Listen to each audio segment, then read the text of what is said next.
je vous dirais très franchement que Krishna, j'ai eu du mal. Pendant au début, Krishna, quand j'étais à l'ashram de Mer, c'est parce que dans l'ashram de Mer, c'était le culte à Krishna qui était rendu.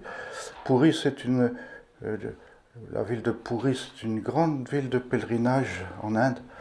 Elle n'est pas connue en Occident, mais il y a quatre grandes villes de pèlerinage. Et Puri en est une des quatre. Et quand je dis pèlerinage, un jour, mère m'a emmené à la grande place centrale où il y a le grand temple de Puri. Et, une foule compacte, mais voilà, c'était impressionnant, quoi. C'est impressionnant. Et mais moi, je ne comprenais rien à la dévotion dans l'ashram. J'étais un peu perplexe parce que autant ils pouvaient me tenir des discours de l'Advaita très élaborés, tout ça, et puis autant quand je les voyais faire les cultes avec les statues de Krishna, je trouvais que ça faisait bizarre, quoi. En fait, ils jouaient à la poupée avec la statue. Voilà. Bon, c'était bizarre. Voilà. Je ne comprenais pas trop le mécanisme de la dévotion. Mais la Bhagavad Gita, ça, c'était un bel enseignement. C'était un bel enseignement. Et bon, dans cet enseignement de la Gita, Krishna dit il est l'avatar, le suprême, le plus grand, et qu'il vient sur Terre régulièrement quand le Dharma décline. Il vient sur Terre s'incarner pour rétablir le Dharma. Voilà.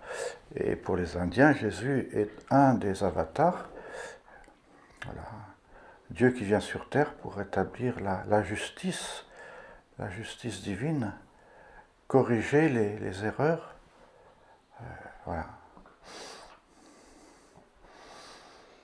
C'est ça qui distingue le christianisme de l'hindouisme. Pour les chrétiens, il y a un seul avatar, c'est Jésus, et point. Voilà. Pour les Indiens, Dieu vient plusieurs fois, quand c'est nécessaire. Bon, chacun y pense ce qu'il veut. Voilà. Disons que la vision indienne est un peu plus universaliste et ouverte que la vision chrétienne. Moi, j'écris, je parle de la voix de Jésus que je distingue de la voix chrétienne. Voilà. Chrétien, ça c'est un qualificatif qui a structuré les églises après Jésus. Voilà. Et puis aujourd'hui, il y a le terme christique. Voilà. C'est un petit peu le même sens, sauf que c'est hors église. Mais c'est Jésus-Christ, Christ donc christique, et les gens sont dans une recherche christique, tout comme les chrétiens sont dans une recherche du message de Jésus, qui a été, à vrai dire, codifié par saint Paul. Voilà.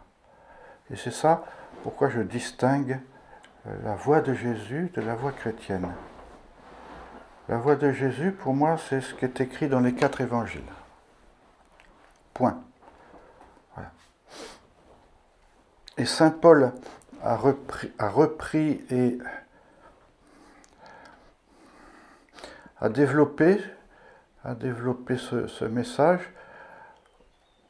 et c'est ça qui a structuré les églises après. Si vous voulez, Jésus, dans les évangiles, Jésus parle du royaume. Comment accéder au royaume? Ces paraboles, c'est le royaume. Voilà. Et c'est par l'amour du prochain. C'est ça son originalité. Saint Paul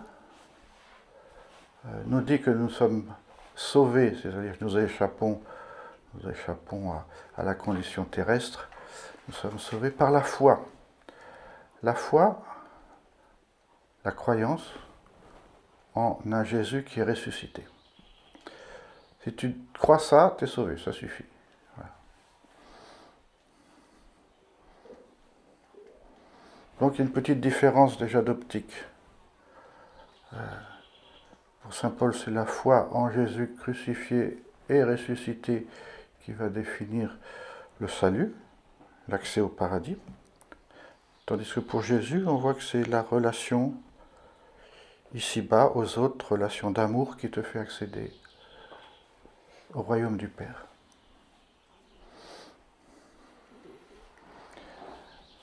Il faut savoir que les écrits de saint Paul précèdent la rédaction des évangiles. Dans le Nouveau Testament, vous avez les 4 évangiles, l'acte des apôtres, et puis après les épîtres, dont la plupart sont de saint Paul. Ce qu'a écrit saint Paul, ça a été écrit avant les évangiles. Il est incroyable que jamais saint Paul ne cite une parole de Jésus.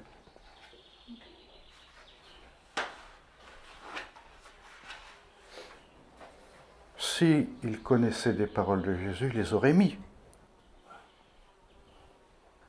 Puisque tout son message, c'est Jésus est Dieu, la preuve, il est mort, il est ressuscité, donc il faut croire en ce qu'il a dit. Jamais il ne cite une parole. Et c'est ça qui pose question, quoi.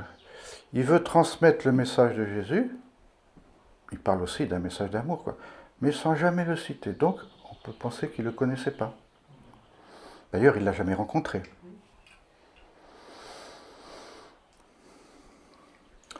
Et en ce sens, je fais la différence entre la voix de Jésus et les voix chrétiennes ou christiques, dont les messages ne sont pas tout à fait pareils. Mais se recoupent quand même. Les évangiles donc, ont été écrits après les lettres de saint Paul, les historiens disent entre 30 et 70 ans après la résurrection. Donc il y a quand même eu du temps qui s'est passé. Les évangiles sont très différents, comportent beaucoup de différences. Il y a des différences. Voilà. Globalement, c'est la même histoire, mais il y a des différences qui laissent penser que chacun a écrit et arrangé un peu dans son coin les histoires.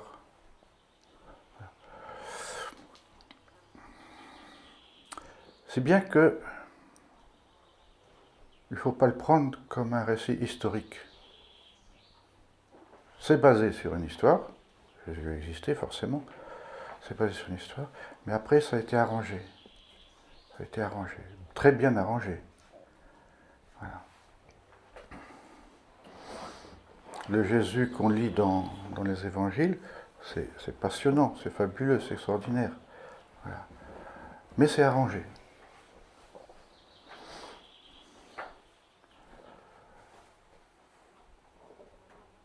Les chrétiens, on va dire les évangélistes, les mouvements protestants récents, pour eux, tout ça c'est un fax de Dieu. Dieu a envoyé sa parole imprimée sur le livre, c'est tel quel. Tout est vrai, c'est tel quel. Voilà. Bon. Les catholiques ont quand même plus de recul, capables d'interpréter et de dire, bon, bien sûr, c'est des humains qui ont écrit ça, inspirés par le Saint-Esprit, mais c'est des humains qui ont écrit ça. Voilà. C'est pas un fax de Dieu tel quel. Voilà. Faut pas tout prendre à la lettre.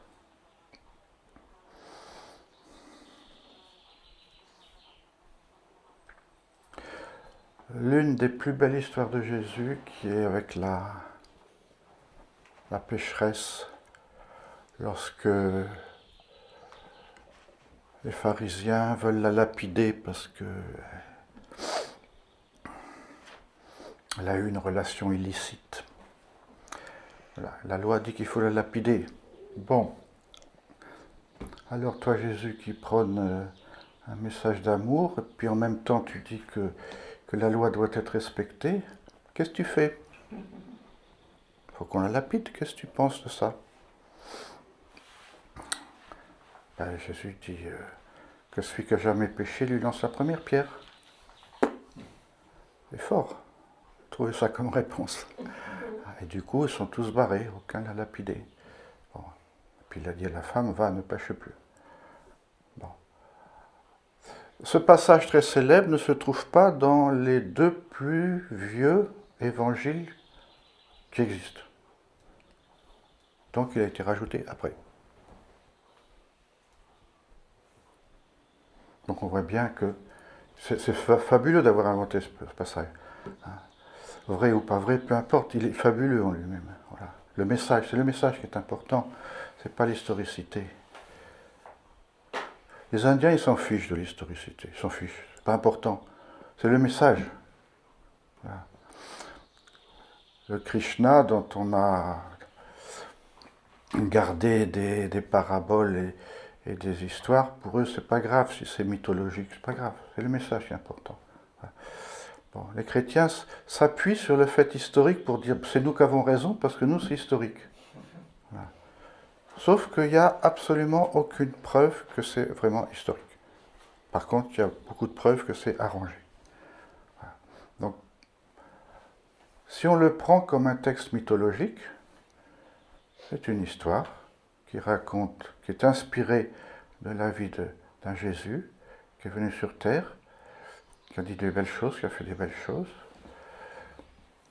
Ça a été médité, réfléchi pendant des dizaines d'années, puis après les gens ont retravaillé ça, remis ça par écrit, pour en faire un mythe, une très belle histoire. Ce qui est intéressant dans le mythe, c'est que ce n'est plus l'histoire de Jésus seulement, le mythe c'est notre histoire à nous. Ce Jésus nous parle de nous. Ce qu'il a vécu, ça parle de ce qu'on va vivre, à notre mesure. Voilà. Et du coup, tout ce qui est raconté dans les évangiles, les miracles et tout ça, et les paraboles, tout ça, c'est pas des trucs seulement qu'il a fait il y a 2000 ans, mais c'est des trucs auxquels on va être confronté. Pour ça, la mare, elle n'est pas très profonde. Pour marcher sur l'eau, vous commencerez sur la mare.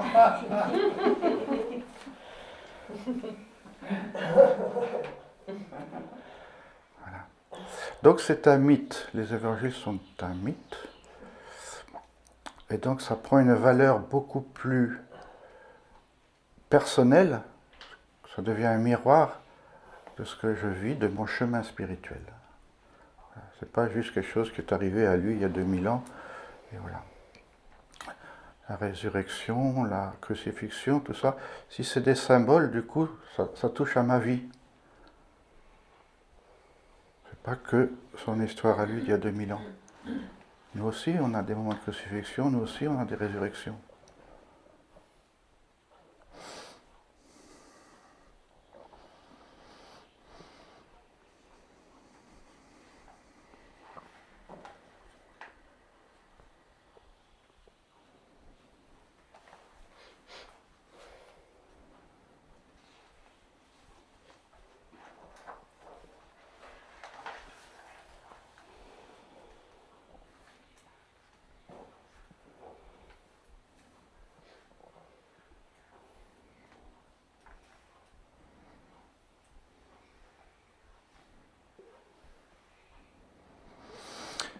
Donc il y a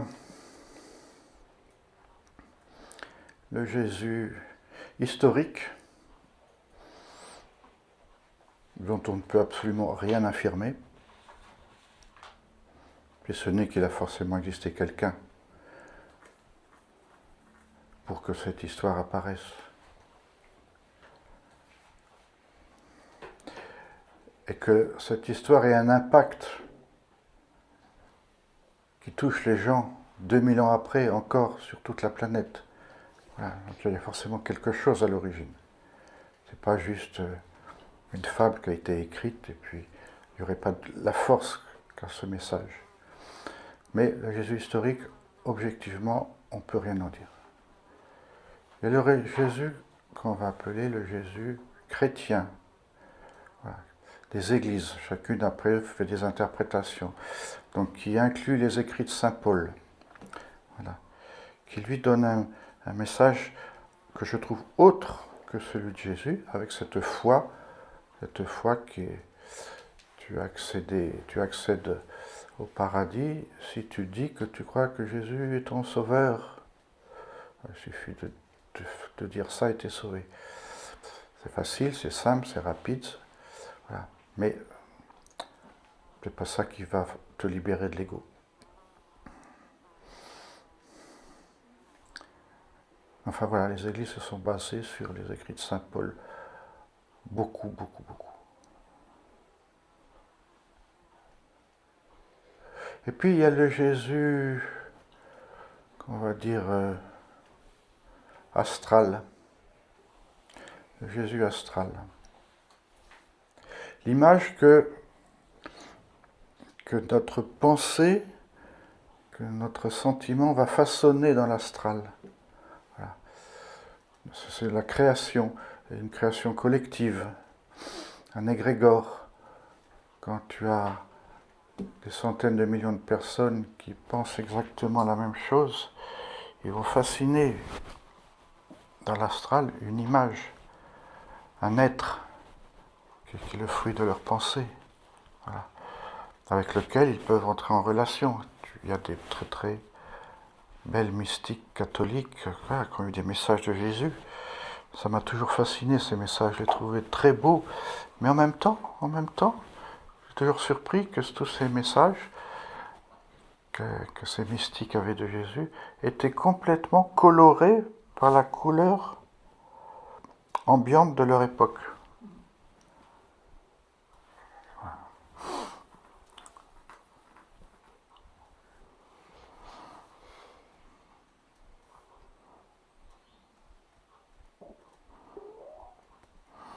Donc ce jeu astral, c'est aussi une réalité. Et les grandes mystiques qui vivent beaucoup dans la prière, voilà, peuvent être en contact avec cet être. Et puis, il y a le Saint-Esprit. Jésus a dit après être parti, il a dit, je vous enverrai le Saint-Esprit, que les Indiens appellent le Purusha, l'esprit divin. Cet esprit qui habitait en lui, on peut aussi le recevoir. Voilà. C'est ça la Pentecôte. On reçoit l'esprit de Jésus. L'esprit qui soufflait en Jésus.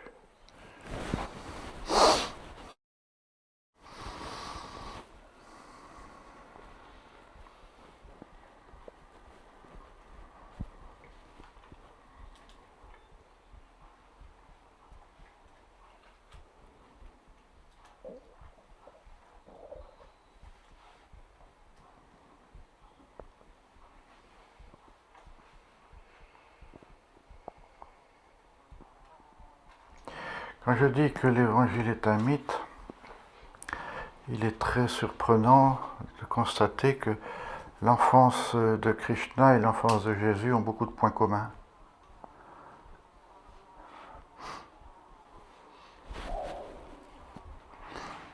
Le roi qui gouvernait le pays où Krishna est né, a eu l'information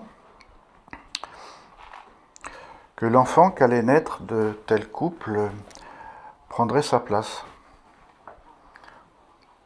Et donc il a décidé de tuer au fur et à mesure tous les enfants. Il les a mis en prison, le couple, et puis quand il y avait un enfant qui arrivait, il le tuait. Voilà. Et puis le couple a compris ce qui s'est passé, et puis le 7e ou le 8e enfant, ils l'ont échangé avec un autre. Voilà. C'est un autre qui a été tué, et le Krishna, il s'est retrouvé dans une famille de paysans, c'est pour ça qu'il garde les vaches, et puis il a grandi là-bas. Voilà. Bon. Jésus, c'est pareil. Hein. Quand Hérode a appris qu'il allait y avoir un nouveau roi qui allait arriver, qu'il allait le détrôner, il a fait tuer tous les enfants de Bethléem. Le massacre des innocents. Et puis hop, Jésus, les parents, on s'enfuit en Égypte pour être tranquille. Voilà. Donc il y a quand même une similitude à ce niveau-là qui est surprenante.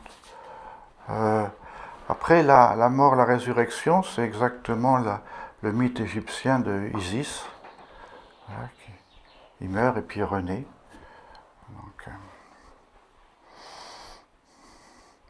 Donc on peut deviner que la construction des évangiles s'est inspirée un peu de mythes que les gens connaissaient autour pour façonner un personnage qui soit attirant. Waouh, wow.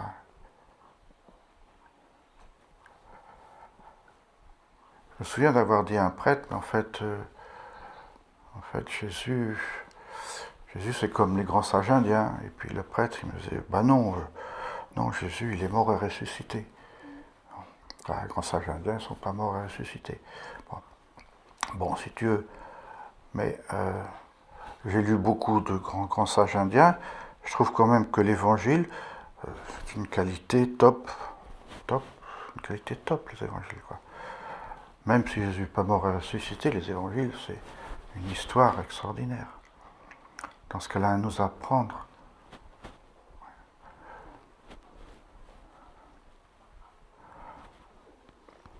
Il faut distinguer la foi de la croyance. Je crois quelque chose, j'y crois. C'est ma tête qui croit. Je crois que Jésus est ressuscité. J'en sais rien, mais j'y crois. Ma tête, une conviction. La foi, c'est autre chose. Ce n'est pas une conviction, la foi.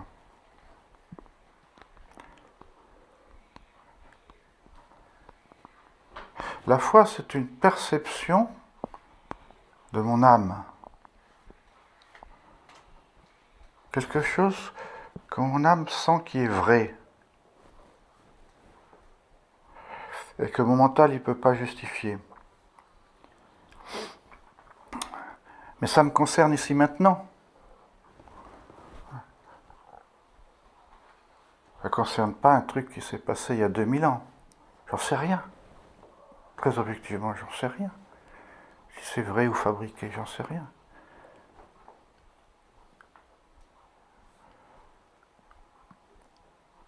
Et la foi, c'est la sensation intérieure de la réalité du divin. Ce Dieu dont on me parle, je ne le vois pas. Et pourtant, quand je m'interroge au fond de moi, je sens qu'il existe quelque chose d'autre. Je sens qu'il existe quelque chose d'autre. Je le sens parce que j'en ai la mémoire. Ça a été effacé, oublié. Et j'en ai la mémoire. Elle est là. Et quand mon mental est tranquille, qu'il n'est pas encombré par tout ce qui fait ma vie ordinaire, cette mémoire devient de plus en plus présente.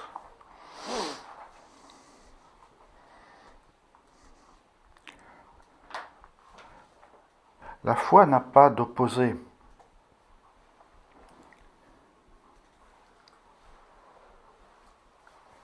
La croyance, oui.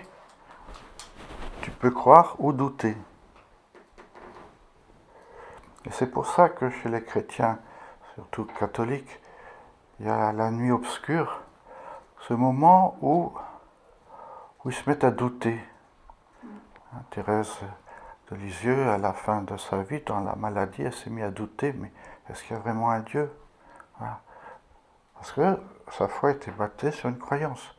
Cette croyance l'a portée très très loin dans la sainteté, mais à un moment donné, il a fallu épurer cette croyance et qu'elle aille chercher au plus profond d'elle, au-delà de ce qu'elle croit, au plus profond d'elle, la sensation de la vérité, c'est vrai, c'est vrai, c'est vrai. Malgré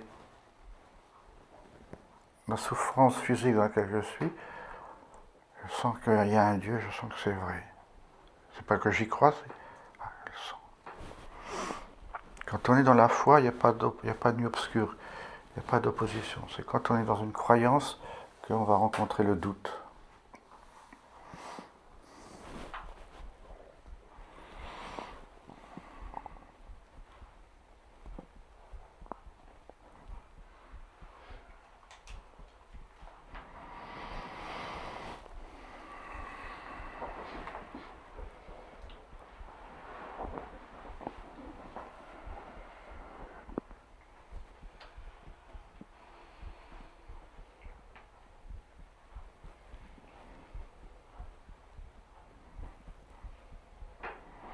Donc pour les Indiens, ce Jésus, c'est un avatar, Dieu qui descend dans un corps.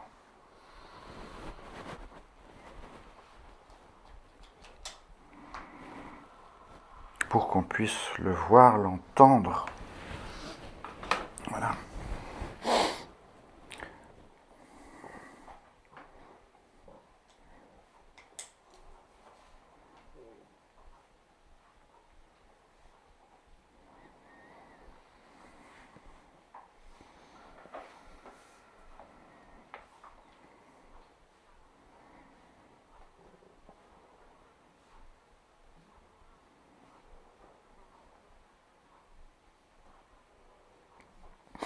Bon, est-ce qu'il y a des questions? Oui. À combien de pourcents l'évangile, il y a des choses vraies dedans? Impossible. Impossible de savoir. Impossible. À la limite, c'est pas important. Pour ça, dans la Poustinia 4, là, cet évangile des 12, qui est un évangile qui est apparu il n'y a pas longtemps, quoi. Cet évangile des 12, voilà, c'est une histoire de Jésus, nouvelle, avec d'autres paroles, d'autres paraboles, tout ça. Je trouve qu'il prolonge les 4 évangiles originels, et le message va encore beaucoup plus loin.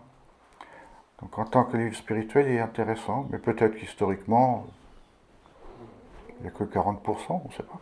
C'est le message qui est important. Vous voyez, il y a les 4 évangiles qu'on appelle canoniques, que les églises ont dit, voilà, cela c'est vrai, et puis tous les autres évangiles c'est faux. Pourquoi c'est faux? Tu poses la question.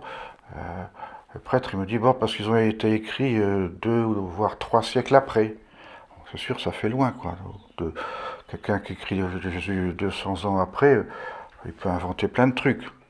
Ok, ils sont trop vieux, trop lointains pour être authentiques. Et il y a un évangile qui s'appelle, je ne sais plus si c'est Philippe ou Thomas, de Philippe ou Thomas, qui fait partie des évangiles apocryphes, donc qui sont anciens.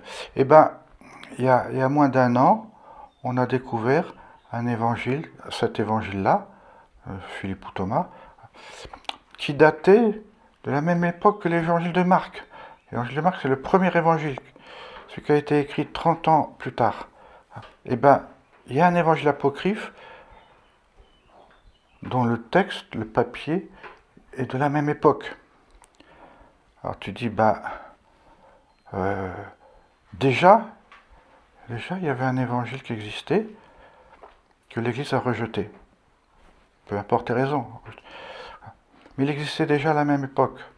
Donc il est intéressant d'étudier. Peut-être qu'il dedans il y a un petit peu de vrai. Peut-être qu'il dit des choses aussi que les autres n'ont pas retenues. Donc il ne faut pas être trop comme ça. Il faut s'ouvrir à tous les messages qui nous parlent de Jésus. Et puis voir si ça nous aide. Si ça nous aide, si ça nous fait avancer, si ça... Voilà. Il y a des évangiles farfelus dans les évangiles apocryphes. Bon, peu importe. Puis voilà, t'en as d'autres là qui, tiens, 30 ans après la mort de Jésus, on disait déjà ça, que Jésus a dit, qu'on ne retrouve pas dans les autres. Voilà. L'évangile de Jean, c'est le dernier qui a été écrit dans les 4. Et dans l'évangile de Jean, Jean dit, Jésus a dit et fait beaucoup d'autres choses qui n'ont pas été racontées. Voilà. Donc ce qui a été raconté, ce n'est qu'une petite partie. Et on sait, parce que c'est dit dans l'évangile, Jésus parlait pour les foules, et puis après, il parlait pour ses apôtres. Il expliquait des choses plus subtiles pour ses apôtres. Voilà. Donc il y a le message pour les foules, et puis ce qu'il racontait aux apôtres, on ne le sait pas.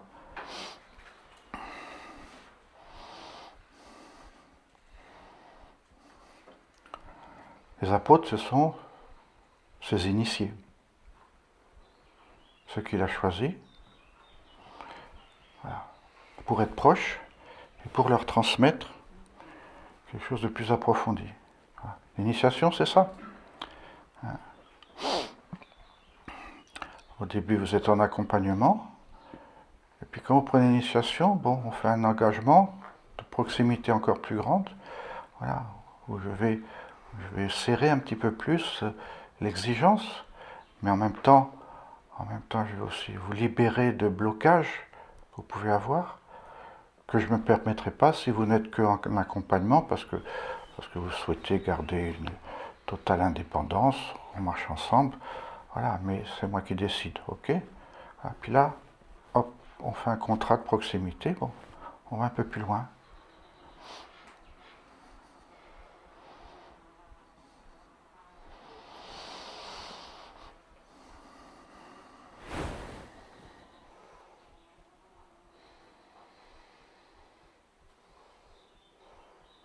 Donc, l'initiation que je vous propose, en fait, comporte 3 parties.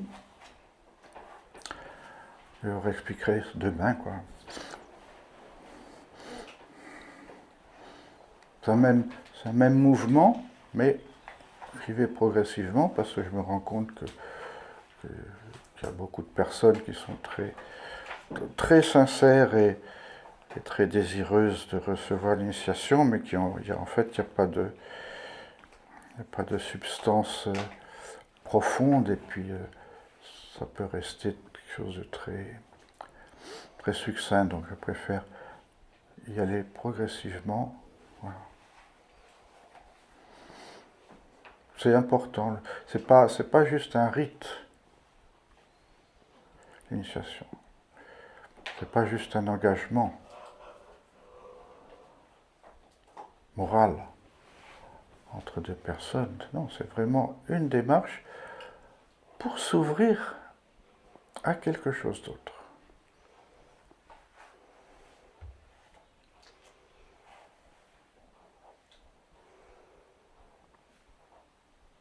Et à la mesure où vous comprenez cela, où vous vous ouvrez, vous pouvez en témoigner, il se passe des choses nouvelles dans votre vie, ou pas, selon que la profondeur de votre sincérité.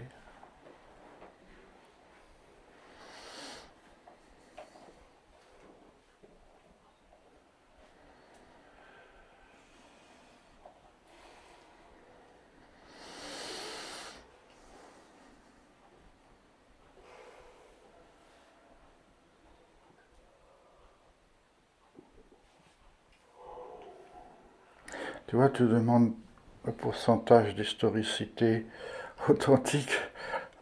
Bon, il y a 2 évangiles qui font une généalogie de Jésus. Voilà. Bon, c'est pas du tout la même. Pas la même généalogie.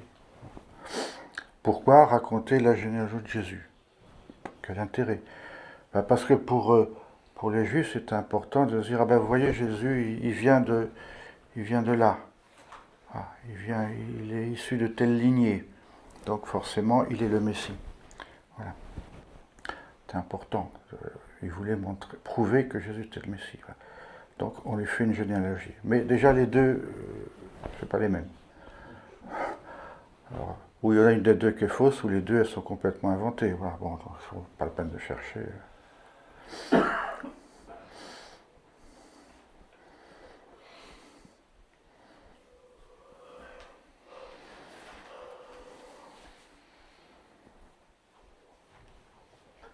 Tu as dit tout à l'heure, un avatar pour les Indiens, il vient dans les temps troublés. Est-ce que les temps actuels sont suffisamment troublés?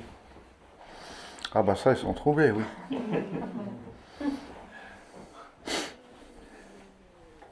Il arrive à quelle heure? Mahananda Mohi est assurément un avatar. Elle est morte en 1982. Voilà, pour moi, c'est l'avatar du XXe siècle. Est-ce qu'il y en a un en ce moment au XXIe siècle? Pour l'instant, on ne sait pas. Après la périodicité d'incarnation des avatars, en Inde, il y a différentes écoles qui disent qu'il y en a toujours un qui est sur Terre, ou il y en a un qui vient tous les 500 ans. Bon. Voilà. Si vous voulez avoir de la lecture divine et historique, Mahananda Mohi. là tout est sûr, puisque ça date des années du XXe siècle. Là, vous pouvez tout prendre. Tout. Et elle va encore, je trouve, elle va encore beaucoup plus loin que Jésus. Jésus est allé plus loin que Krishna, et maintenant Damo, il va encore plus loin que Jésus, par le message transmis à l'humanité.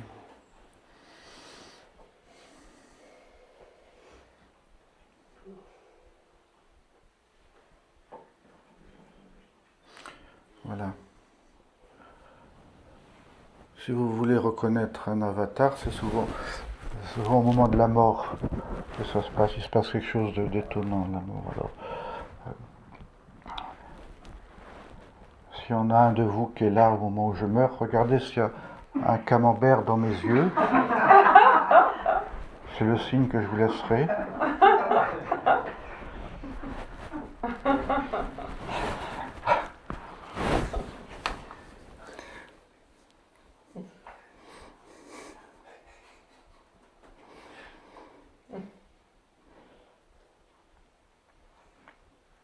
Non, même si vous voyez un camembert, ce sera juste une projection astrale. Un avatar, c'est déjà tout petit qui il est. C'est un des critères pour les Indiens. Il y en a 16, je crois. Bon, je n'en connais pas beaucoup, mais il y a celui-là. Très petit, il sait. Deuxièmement, un avatar ne vient pas tout seul. C'est important aussi à savoir. Il vient accompagné, on ne va pas dire d'une cour, mais accompagné d'autres personnes divines. Les Indiens disent que Krishna, Balaram, le frère de Krishna, était aussi un avatar comme Krishna, sauf que Balaram est resté dans l'ombre. Krishna est venu à la lumière, Balaram était dans l'ombre. Voilà. Donc sachant ça, je me suis demandé, bon, si Jésus est un avatar, il y avait forcément un autre à son côté, qui est resté dans l'ombre. Bon, je vous laisse réfléchir à la question.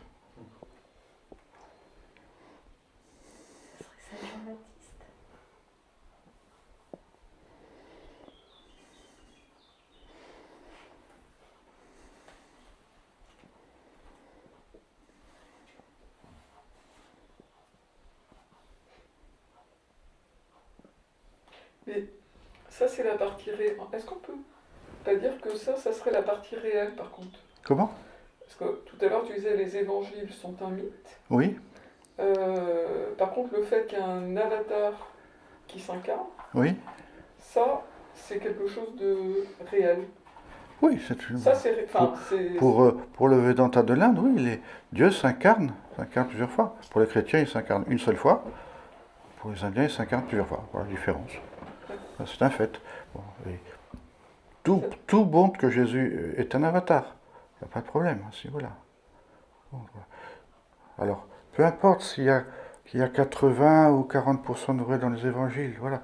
C'est le message qu'a laissé Jésus, que les hommes ont retraduit, voilà, ont déformé, même peut-être embelli, tout ça. Voilà. Déjà, les 4 évangiles, il y a de quoi passer toute sa vie et grandir avec. Voilà. Il y a des choses, on sait qu'elles sont fabriquées. Par exemple, il y a un moment, Jésus se trouve seul avec Pilate. Il cause avec Pilate au moment du procès final. Il n'y a personne d'autre. Et puis Jean, il dit, ah ben, Jésus, il a dit ça à Pilate, et puis Pilate, il a répondu ça à Jésus. Il n'y avait personne. Alors qu'il l'a fabriqué. C'est bien. C'est un très, très beau dialogue, quoi, mais il n'y avait pas de témoin.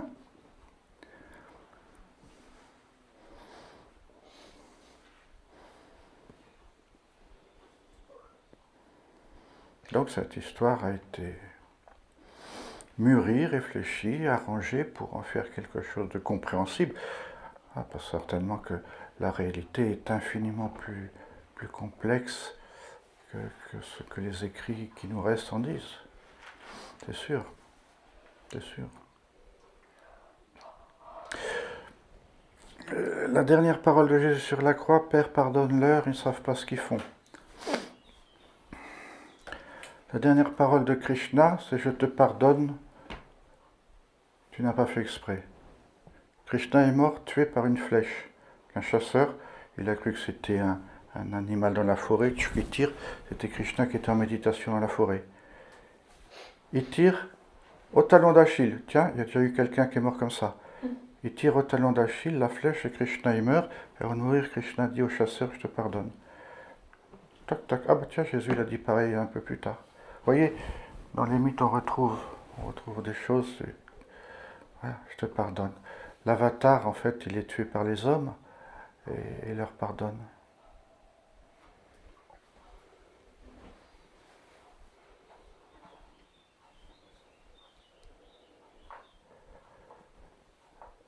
Moi, je reviens sur Krishna. Donc après la guerre de Kurukshetra, de la Bhagavad Gita, bon, Krishna il récupère son royaume à Dvarka, voilà, et puis il va gouverner son royaume, et puis voilà, c'est l'opulence, tout est bien, et puis à un moment donné il s'en va, il va faire des affaires un peu plus loin, et pendant qu'il n'est pas là, et ben ça devient le bordel dans son royaume, et les gens ils se mettent à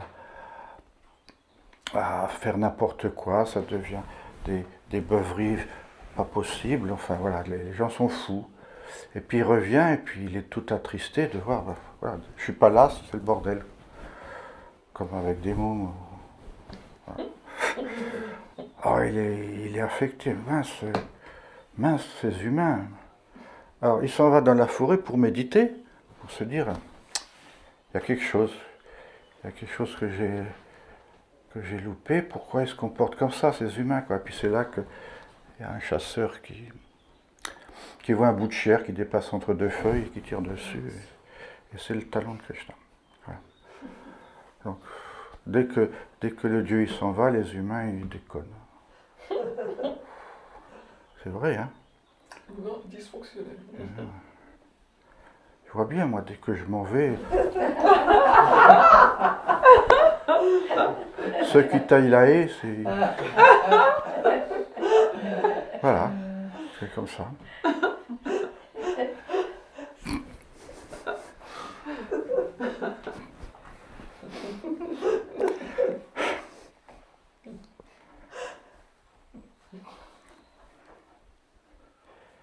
Mais voilà, ce message est... Voilà, ça me parle. Ça me parle, quoi. Krishna il s'écarte, pouf, dans sa cité où tout va bien, il n'est plus là, c'est le bordel. Jésus il fait que du bien, et puis ça embête les chefs religieux, faut qu'on l'élimine, ils nous embêtent, quoi. Ils nous ramènent à la vérité, ils chassent les marchands du temple, ils critiquent ce qu'on fait, tout ça. La vérité nous dérange, il faut qu'on l'élimine. Puis à notre échelle individuelle, la vérité me dérange, je ne veux pas la voir. Je ne veux pas la voir, la vérité.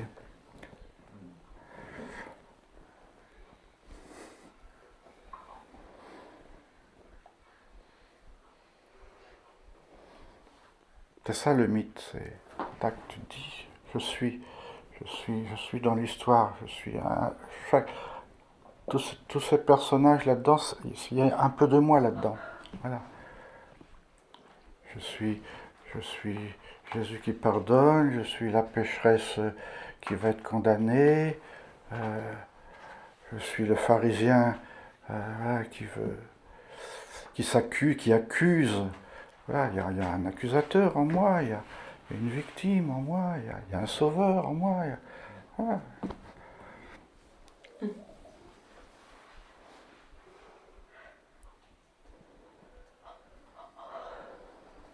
Enfin, ce qui est beau dans ces textes, que ce soit la Bhagavad Gita, ou les évangiles, ou dans tout ce que j'ai lu sur Mananda Mohi, jamais vous voyez un avatar dire « Ne mangez pas trop de camembert ».